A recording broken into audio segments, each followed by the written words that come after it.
Welcome to 21st Century Radio. I'm Dr. Zohara Hieronymus. Laura Kortner is our executive producer, and Anita Brockington, our engineer.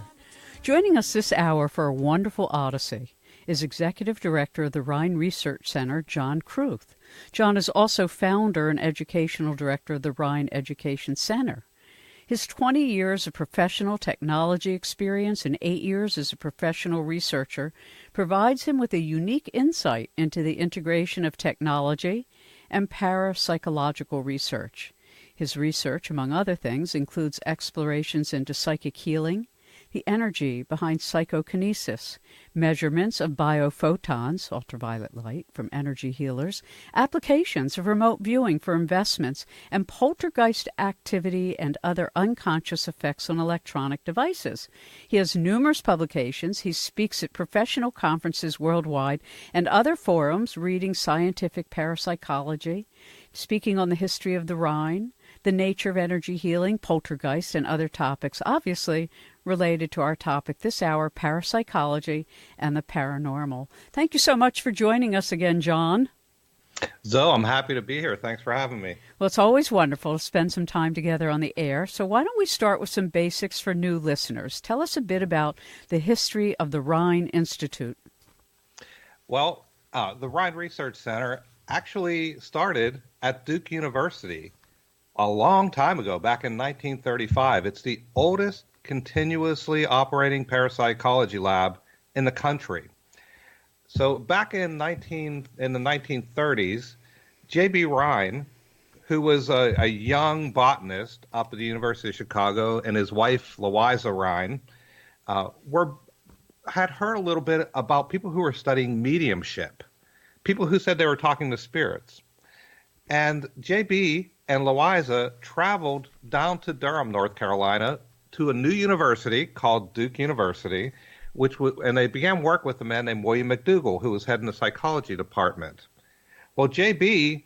started to study mediums and quickly discovered that in order to really understand if people were able to communicate with spirits, he had to first know what are the limits of human abilities. And for example, can humans communicate with each other telepathically? Is it possible that people can know about things that might be happening in the future or events that are happening at a long distance away? So JB started to work with these cards that were called Zener cards. They were invented by a man named Carl Zener. You might know them as ESP cards. They have the circle, the square, the wavy lines, and those types of things.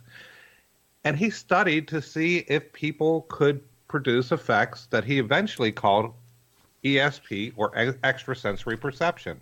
This all started at Duke University in an academic environment. Well, JB stayed at the university for about 30 years until he reached mandatory retirement age. He reached an age where he was forced to retire from the university because he had reached 70 years old. And he started his own foundation called the Foundation for Research on the Nature of Man. And in 1995, we renamed it the Rhine Research Center. And we continue to do research on ESP and other similar phenomena. And we've been doing this work for now, it's coming up on 85 years next year. So we've been doing it for over 84 years. Wow. You know, when you look at the nascent work that Rhine did at Duke, and then, as you point out, continued on and the founding of the Rhine Center. 85 years is a long time. What would you say? I mean, we've talked about ESP in numerous different directions over the 30-plus years on this program. But what has changed, do you think, the most since Rhine first worked with these cards and sort of exploring what is it that enables humans, and are humans able to do these things that you mentioned, you know, telepathy, future knowing, seeing over long distances, or what now today is called remote viewing? Well, a lot of things have changed since the 1930s in all types of sciences and in the world in general. Parapsychology is no different. When JB was originally starting to do his studies, his first work was what we call, in science, is the first thing we want to do is we want to say, hey, is there something there to study? And this is what we call proof-oriented research. Mm-hmm. And that's what JB was originally doing. Can people do these things? Is it possible that people could know the card that another person is looking at before they've seen it? Is it possible they might be able to know what the deck will be before any of the cards are turned over, before they're even shuffled? This is precognition, knowing what's going to happen in the future. Or is it possible that they might be able to read the cards without anybody looking at them at all? It's called clairvoyance. So that was his earliest research, and he found a lot of evidence supporting the idea that people could actually do these things. This is the early proof-oriented research. We then, in more recent years, have moved into what we call process-oriented research, or how does it work? Right, exactly. How come some people are really good at it and other people aren't really good, really aren't very good at it at all? And what was the relationship between people that might do well at it? So we start to look at things like psychological factors. We apply a lot more psychological tests to people and try to explore whether there might be, for example, if you have what we consider a telepathic connection with another person, is there some relationship between people that makes a difference? There have been studies with twins and identical twins to see if they have relationships together, if they have better ESP performance. Studies with what we call bonded pairs. People who are either closely related, mothers and daughters, siblings, to see if they might do better on ESP tests. And we found, yes, they do. And it makes sense, doesn't it? When you think about relationships you have with people who are close to you, sometimes you know what they're thinking or know what they're feeling without having to talk to them about it. So we've actually done work in the laboratory to discover, hey, this is real. We can measure it, and we can do it in very controlled situations. But those are some of the things we look at in terms of process. But of course, there's many other things that have changed related to the how we do the testing. Like now, we use computers for almost all of our work. And we don't do everything with computers, though, because, as you know, Zoe, most of the time, whenever people have ESP experiences, they're not sitting in front of their computer when they're having them. Right. And we want to. Well, and as you point out, some people like myself, we interact with equipment and sometimes things go a bit, haywire.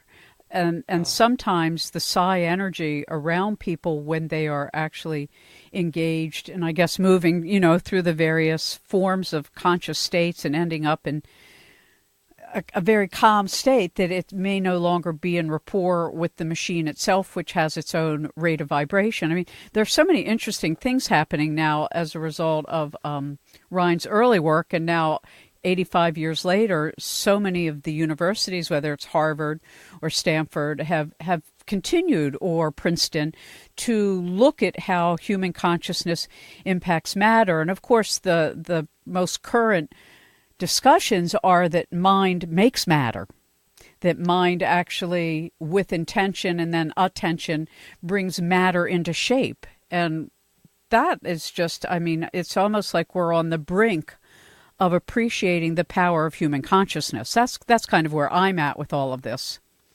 Oh yeah, that's a really interesting topic for me. But I think for pretty much everyone. Can we manifest our lives the way that we want them to, would like to see them? And how much of that are we doing consciously? And how much also happens unconsciously? You were talking about effects that people have on computers and machines. I worked in technology for almost 20 years, and I was a software developer. And there's all types of stories. If you ever talk to someone who worked in a software shop or who ever worked in a computer lab, they'll tell you there are certain people who walk in the room and everything breaks.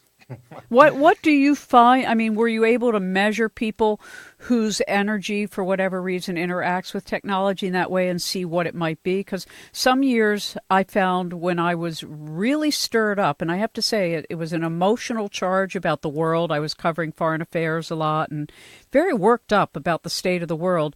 And I found during that period is when I had the biggest troubling effect, if you will, on the Xerox machine, on the computer, on the fax. It didn't matter what it was. Well, we hear so many stories about this, and we have our own experiences like this. And my question coming out of this background was, hey, are these real? Is this really happening? It seemed like it was real. And we talked to people, and there were lots of people who had these stories. And the other end of it is there are some people who, when they walk into a room, everything seems to work really well. Mm-hmm. Those are usually the developers. The ones who break things are usually the people who test. Oh, They're that's testing interesting. and trying to break things on purpose. But the question I had was, does this happen unintentionally? Is there some sort of unintentional influence? Rather than you were talking about purposely manifesting and trying to affect the world with our intention, are there unintentional effects that we have on computers as well? Well, I designed an experiment a few years ago where what we did is we set up a working computer system in a laboratory, and we asked people to complete some tasks in a time period in 20 minutes. So try to finish these in 20 minutes, and you get a reward at the end. And I asked them to rate their anxiety before and after the test.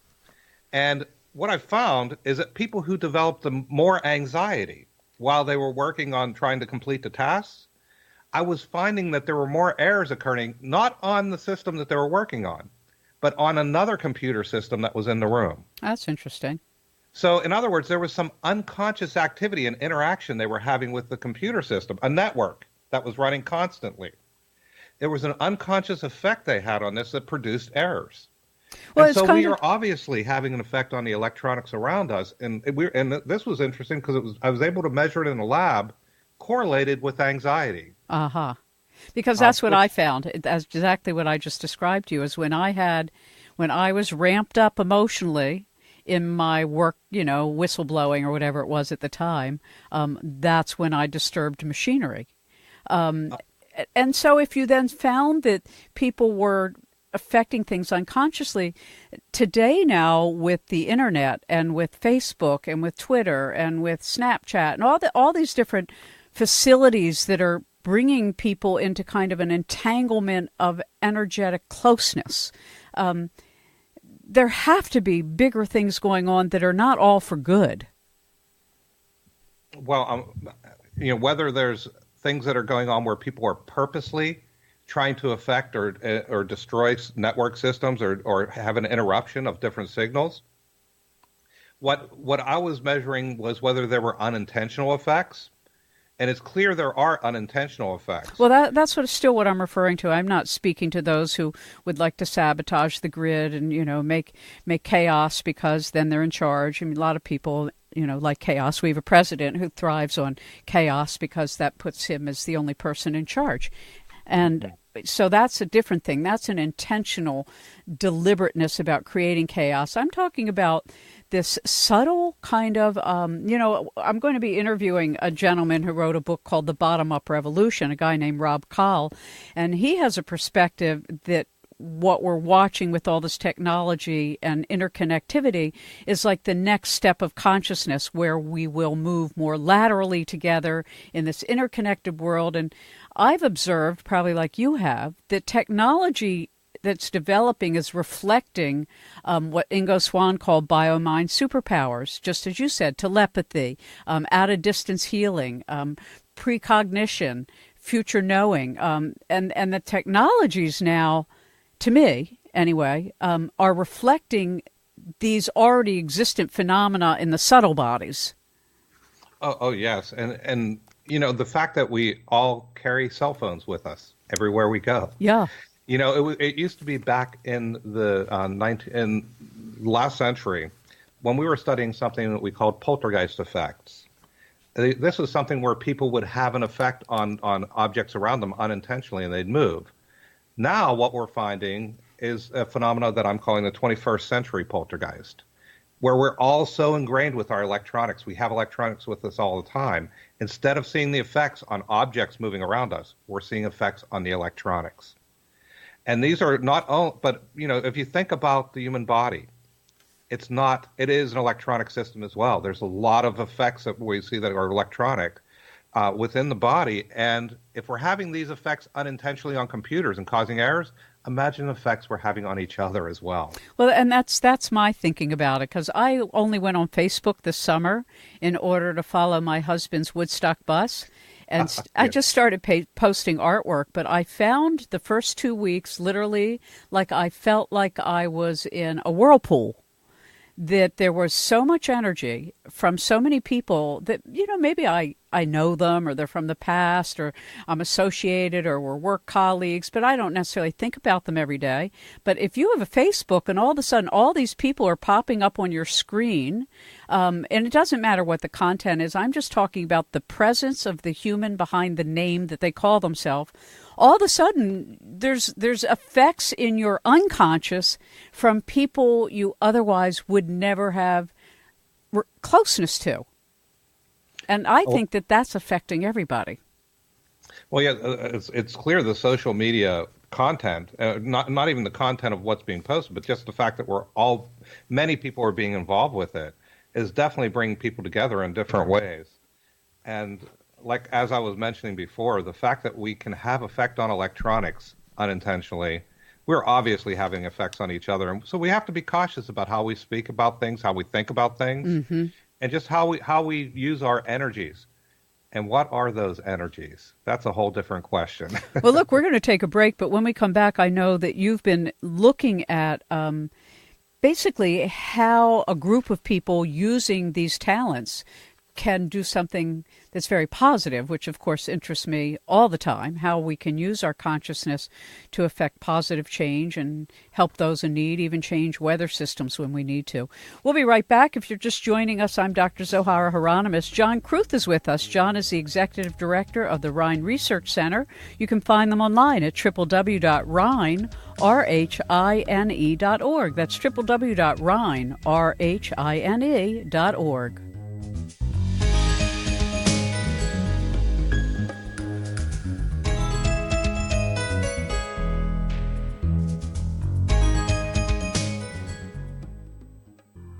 Hello, I'm Bill Sweet of Spindrift Research. Our website is spindriftresearch.org. You are listening to 21st Century Radio with Zoe Hieronymus, and we're looking forward to having more of you open-minded people listen in. Welcome back to 21st Century Radio.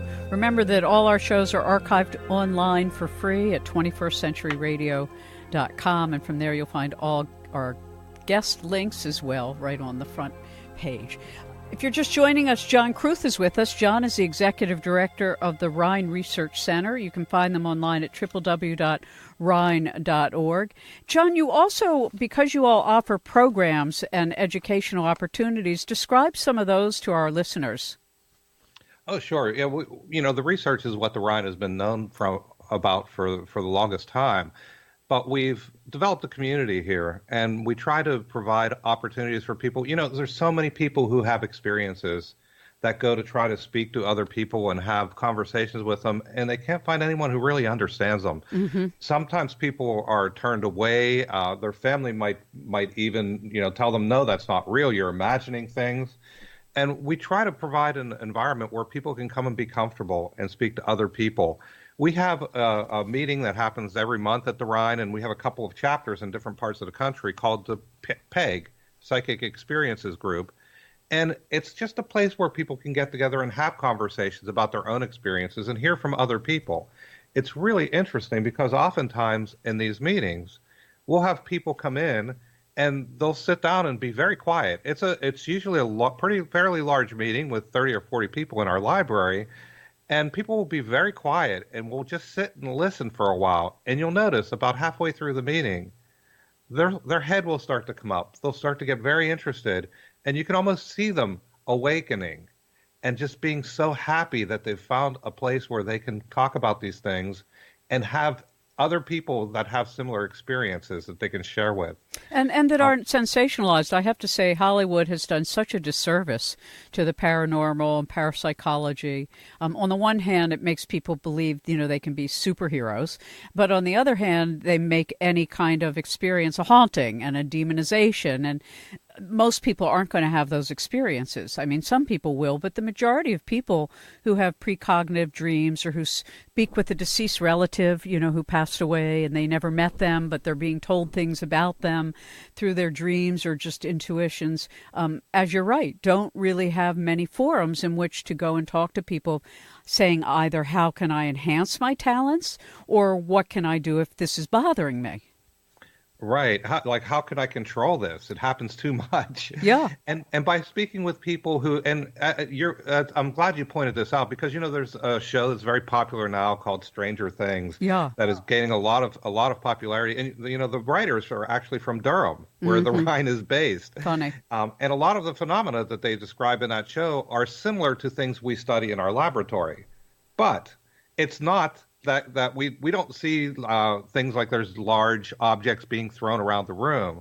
But this is an environment where you can speak about these things and we can tell you what real phenomena are, what we found in a lab, and we can also tell you the things that seem to be, well, maybe like, for example, just because you know who's calling on your phone and when they call, that doesn't mean you're psychic.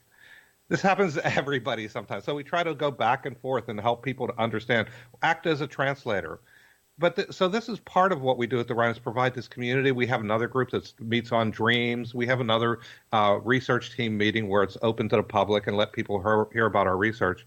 We also have presentations, educational talks. We have speakers about once a month who come into the Rhine and talk about either the research they're doing.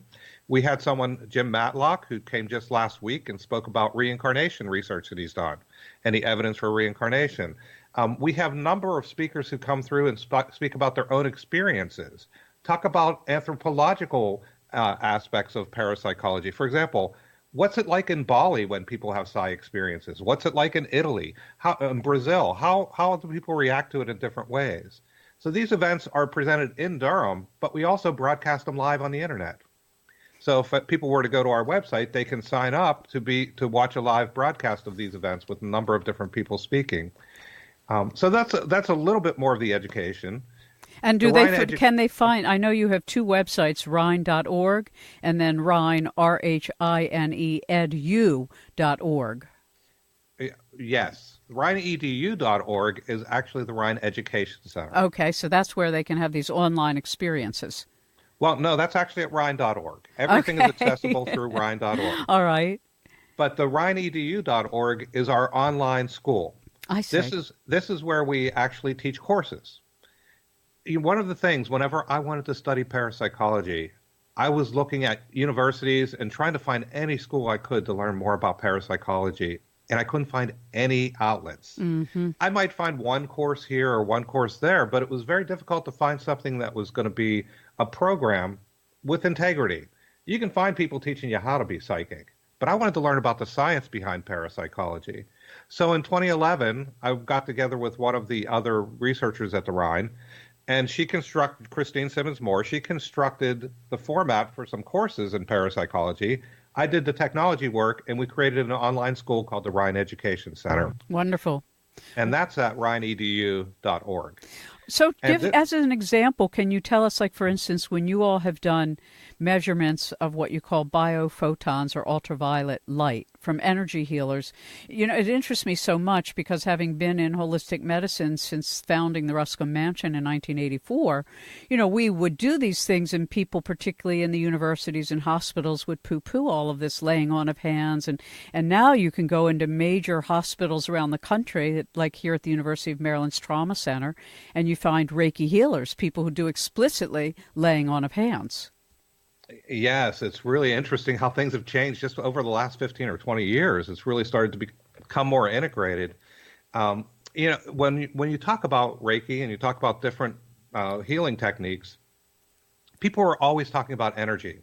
They feel the energies moving through the body. Sometimes they find blockages. Sometimes they'll clear energy from certain areas. When you talk to people who do martial arts, they talk about qi. Mm-hmm. They talk about life force energy in the body. People who do meditation often talk about kundalini energies. The question that we came up with is people talk about this, and we can see that they seem to be having an effect. They seem to be doing something that's valuable for other people. But what is this energy they speak of?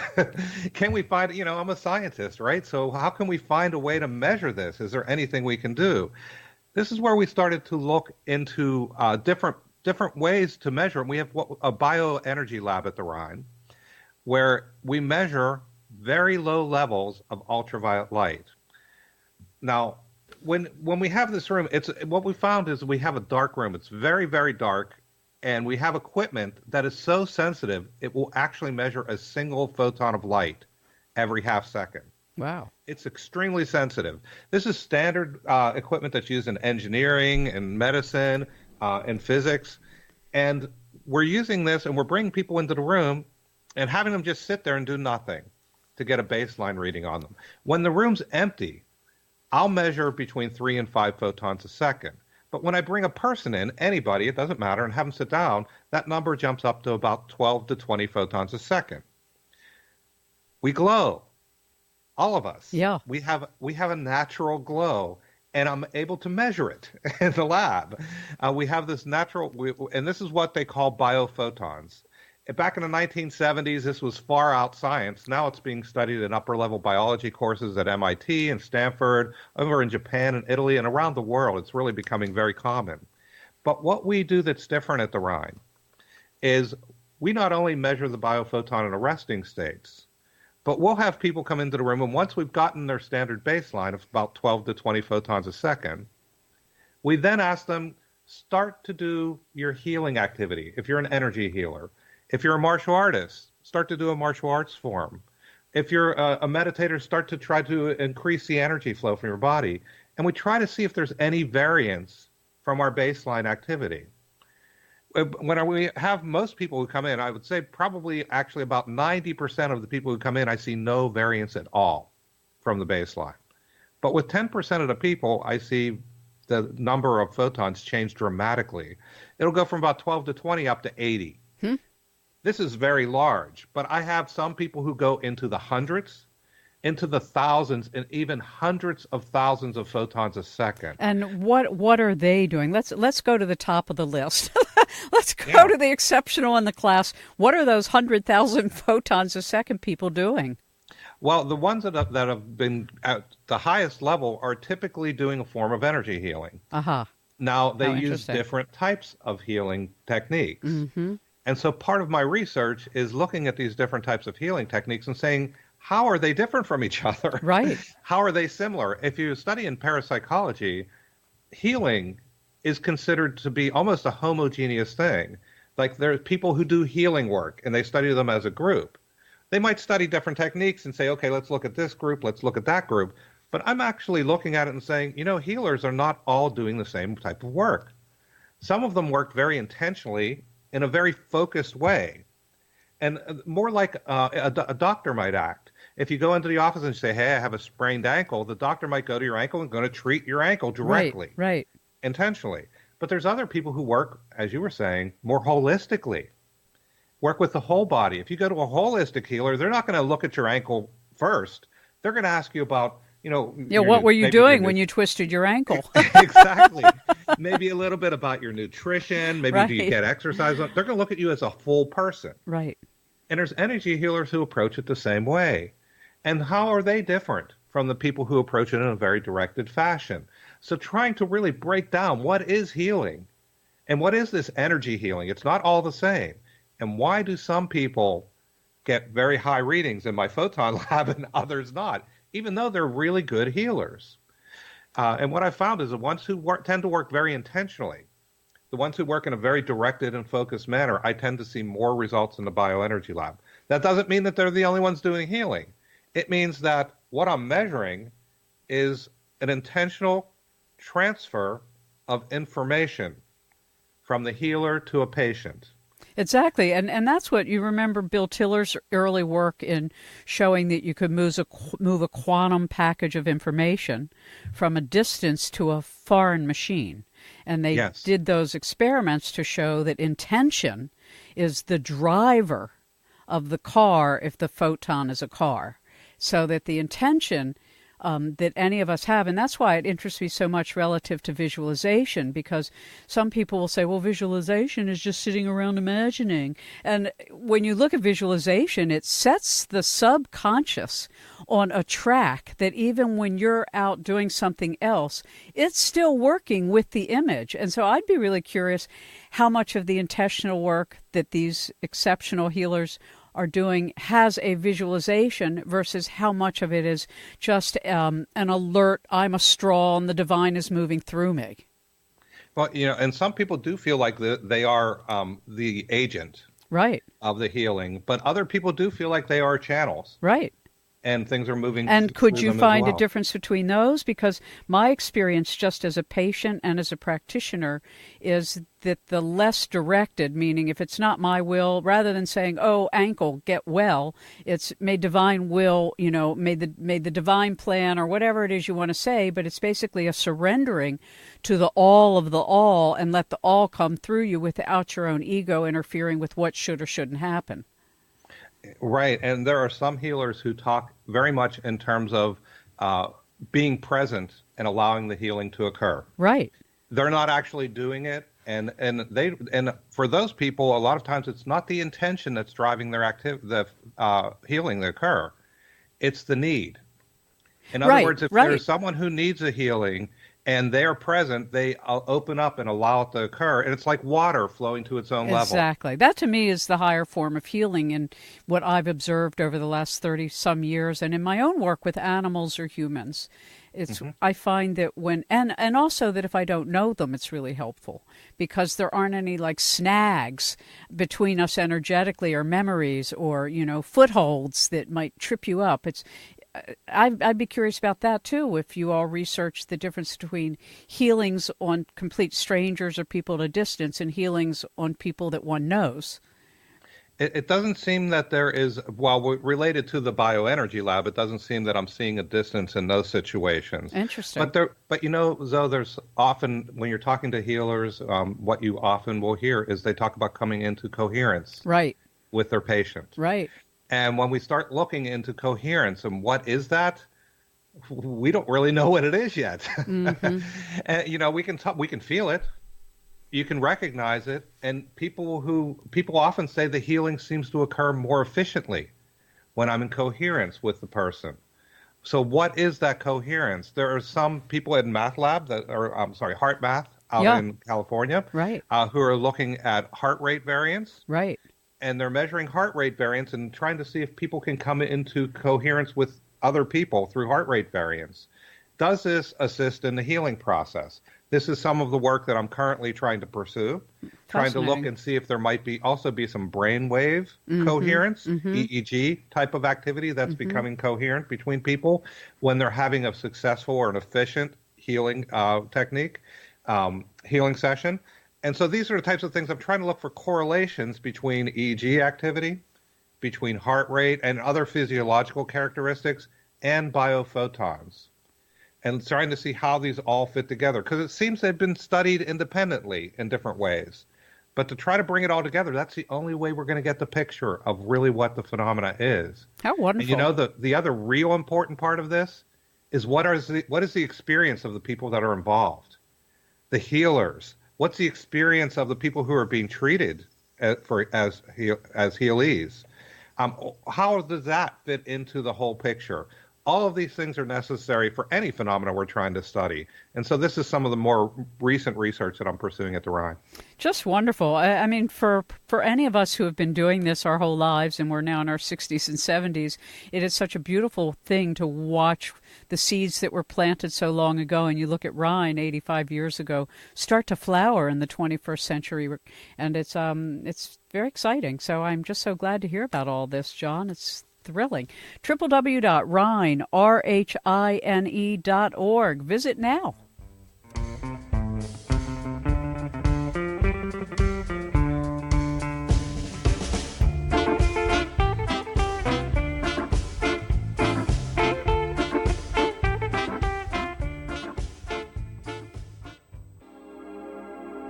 Hello, this is Jim Tucker. I'm a child psychiatrist, and I'm the author of Return to Life, Extraordinary Cases of Children Who Remember Past Lives. You can learn more about it at www.jimdtucker.com. You are listening to 21st Century Radio with Dr. Zohara Hieronymus.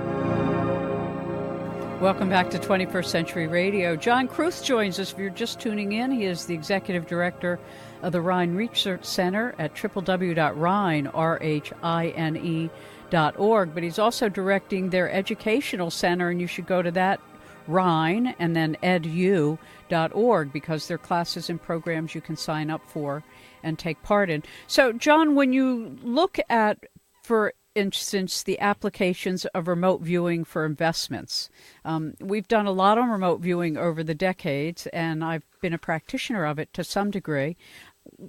Tell us about this particular focus and what you all are doing to measure it. Well, when we were doing the remote viewing project, we were trying to raise money to see if we could raise money for research and trying to enhance our funding. Because wouldn't it be great if we could use psychic phenomena in order to raise money to study psychic phenomena? I consider that like eating our own soup. Right. And so what we were doing is we're using a technique that was developed a number of years ago, back in the late 1970s, called associative remote viewing. and working with a group of very, I can't tell you who they all were, but they were very, very well-established professional remote viewers who had a lot of experience, and working with people who were doing judging who had a lot of experience judging as well, and trying to see if the remote viewers were able to make predictions using the associative remote viewing technique. Essentially what we do is we would take a stock that we were going to invest in, and we had the viewers try to make a prediction on Monday on whether that stock would go up and down or down at the end of the week on Friday. And they would do a standard remote viewing, and from that information, we'd make an investment on Monday. Then on Friday, we would resolve it, and we'd give them feedback on what was actually happening. Now, in our study, what we found is that we had some problems with the investment. We're nonprofit organizations, though. Right. And what we found is trying to invest nonprofit funds is not as easy as it might seem for most normal people and for a personal account. We had a little bit of issues with the investor that would prevented us from doing exactly what we wanted to. But if we were able to make the investments as we had planned, as the viewers indicated, over a 13-week period, we would have made about 15% increase in our funds. Uh-huh. This is a pretty nice little pocket change that you have here. You're not going to, in this situation, we weren't making millions of dollars, but it would have been a nice little bit to come together. Because of the problems we had, we ended up breaking even, maybe even losing just a small amount of money. Mm-hmm. But we're looking at improving on that in the future again. Fascinating. What are some of the other areas that interest you personally that, or better yet, because you've done so many different things, what of the work you've done have you went, wow, that was really satisfying. I really think I have a handle on this one, because all I know is every time I do something, it leads to another question. Well, isn't that science, huh? I guess that's what I am. And that's the thing. Yes, as I learn more, I'm very satisfied with what I learned, and I'm always thinking, yeah, but I want to know about this in more detail. As you said, you were in the holistic health area for a number of years. I've been studying healing for a number of years as well, and to be able to do it in a formal scientific way now, it's really valuable to me because, we have lots of experiences though, and trying to explain them to people who only see the world through a materialistic viewpoint, who see it in a very reductionist way, a lot of times they do not understand what we're talking about. They really can't get any sense of it at all. And so a lot of what I feel like I'm doing within the field is trying to act as a translator, translate these experiences into a language that scientists can understand, doing things with statistics, doing things with methodology, and structuring experiments appropriately so that they will accommodate people who are doing healing work, for example, people who are having clairvoyant experiences, and won't make them feel uncomfortable while they're doing it. And at the same time, structure it enough so that when someone reads a research paper based on this, they'll be able to recognize that there's really something happening here, and it'll have a scientific impact as well. So some of the work I've done with healing, and specifically with the Bioenergy Lab, has been very satisfying for me. Some of the other work related to psychokinesis, the last study I did to see how people affect machines. It's something I've been curious, could I demonstrate in a lab? Of course, I'd seen it for so long. The question was, can I demonstrate it in a laboratory environment? Right, deliberately. And we were able to meaning, do can you do it deliberately is what you're saying? Well, not that could people do it deliberately, but can I structure an experiment where I can see unconscious effects that people are having on computers? Oh, unconscious effects, Yes. So that it's not purposeful, but they're having an effect on their computer system, and that's why it breaks whenever they get very anxious or when they get very, very worked up and nervous. And so this, actually being able to measure this in a laboratory was something that was very interesting to me. And also the reverse, though. I mean, it used to be, in the old days, before electronics and computers, people would talk to their car when it wasn't working. Come on, baby. Come on, Mary Jane, whatever the name of your car was, and tap it on the, on the dashboard and give it a little huzzy-wuzzy, hug to your car, and it would work. And people would say, you talk to your car? And the person would say, of course I talk to my car. My car actually responds to my consciousness. They didn't use those words. They go, yeah, my car loves me. I love my car. It sounds like Bob might have done this with his Woodstock bus a bit. It should only be so easy to say manifest. Right. And that's Well, also an interesting thing, the difference between measuring a thought form, a visualized thought form. Let's say an architect has a design of a building versus the photon energy when they're looking at the drawing versus the energy of when they look at the manifestation. Because to me, those are like moving from the causal body to the astral body to the physical body. And that's what interests me, is how can we measure these various bodies that we know exist, that the traditions of the world have spoken of for millennium. It's not new, but we now have technologies that can try to show what happens when we move out of the astral body, our emotional body, into our causal or our thought body. yeah, those are very interesting topics, and our technology is advancing, but still, when I'm measuring ultraviolet light's invisible. And people talk about auras, and they talk about seeing auras and being able to read auras and trying to do diagnostics from being able to see a light around people's bodies in different colors. We can't measure this yet. Even We with the can't Kirlian actually. photography? Well, with Kirlian photography, we're measuring a magnetic field or a field that's around, but it's not actually the light that I people are see. seeing. Uh-huh. You can't take a photograph with it. We don't have any sort of equipment to take photographs. So the way we interpret this is there's something going on there. Definitely something going on that people are detecting. They're definitely having a sensory experience that's not vision, but they're interpreting it as a visual activity. Mm-hmm. And so they see colors, Mm-hmm. and they're starting to see shapes, and they're seeing breaks in the aura in different places. The question is, how can we get beyond this and actually be able to see some of these things with equipment, measure it with different equipment? What we're doing with the ultraviolet light, it only happens in a dark room, in a really dark room.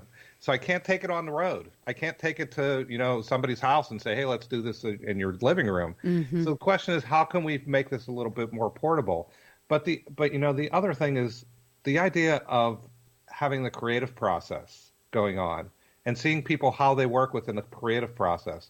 Then actually when they're doing the creation, not only visualizing and creatively coming up with ideas, but actually creating and making something happen, and then seeing the result. This is excellent. That is a really excellent idea and something to measure. And we still need further equipment to be able to do this, though, at this point. Mm-hmm. Yeah, because we don't have a shared language between the quantum physicists, the engineers, the experiencers, the practitioners. And as you say, people talk about energy or light, or I feel, heat, and then the heat moves and it's cool. And this is a very simple thing to anybody in the audience who says, well, how do I experience some of this? If you have a pet in your house, or if you have another friend in your home, or somebody that you care about who doesn't mind you touching them, you put your hand on their back and just leave your hand there, and you will feel a different temperature, whether it's hot or cold, and you leave it there until the temperature itself changes. And a lot of healers, that's what they're actually doing. They're feeling, they call it energy, but it can also be heat and cool. And when there's heat, there seems to be a great disturbance or inflammation in an area. And if you keep your hand there long enough until that heat dissipates, your hand will then have some intelligence about where to move next, to the next hot spot or cool spot. And that's a really simple description of some very complicated hands-on healing that gets more developed as you practice, but it's an easy way to start. And animals, by the way, love this kind of hands-on healing. If you have a dog or a cat or a ferret or a bird, just put your hand on them and they will respond to you very quickly, I promise. So it's a good way to see some of what John and I are talking about if you've not had that experience. Would you say that was a good enough description? Zoe, what I'm really happy that we had this chance to talk tonight, because it's really nice to talk to someone who really understands the experience so clearly and can describe it so well. What we found working in the laboratory, these feelings, these sensations that people get when they're doing healing work, a lot of times they're not actually reflective of heat. Like if you put a thermometer on it, you don't see the heat. Exactly, but you feel it as a warmth. But it's there. It's interesting. And so the question that we have is, there's something obviously being sensed, because multiple healers will go to the same spot. Exactly. And so what is it that they're detecting, and can we measure it? This is where we're trying to take it to the next step. Just First, fascinating. understanding the phenomena, understanding the experience of people, and then trying to say, how can we do this in a laboratory? Yeah, and now I help want to other show people up with my understand acupuncturist in your lab because acupuncture, my God, you talk about energy, movement, and feeling it and seeing it. Oh, John, I think I might just have to move down to North Carolina for a season sometime. Well, if your acupuncturist can work in a dark room where there's no light at all. They can work through your clothing and not even feel the body. I promise you, they are so sensitive and their fingertips are so acute to feeling the pulse in the body that even I, as an experiencer of acupuncture, can tell them where to put it because I feel it light up when I get in their presence.